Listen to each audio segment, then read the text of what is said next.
కర్నూలు మాజీ MLA SV Mohan Reddy అనుచరుల ముఖ్య సమావేశంతో హీట్ ఎక్కిన కర్నూలు రాజకీయం.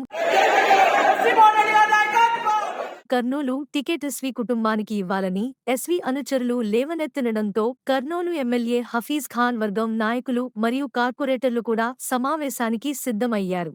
సీఎం జగన్ ఇంకా నిర్ణయం తీసుకోకుండానే టికెట్ మాకే కావాలి అని ఎస్వి వర్గం తెగేసి చెప్పడంతో ఖండించాలని నిర్ణయించుకున్నారు. అయితే పార్టీ వ్యతిరేక కార్యక్రమాలు ఏవి కూడా చేయవద్దని తన కార్యకర్తలకు, కార్పొరేటర్లకు మరియు నాయకులకు ఎమ్మెల్యే హఫీజ్ ఖాన్ హెచ్చరించారు.